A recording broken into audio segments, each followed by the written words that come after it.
How to create account in Edits and Instagram app. Let's get your account set up in the Edits and Instagram app so you can start using all of its amazing features. When you open the app, you'll see an option to create a new account. Tap on Sign Up or Create Account to get started. Next, you'll be asked to enter your email address or phone number. After that, you will need to choose a unique username. This will be the name other users will see when you share your post. Then create a strong password that you'll be able to remember, but also something secure. Once you have filled in all the details, tap Sign Up to create your account.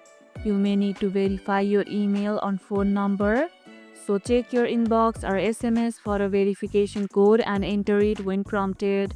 Make sure you choose a password that's secure but memorable.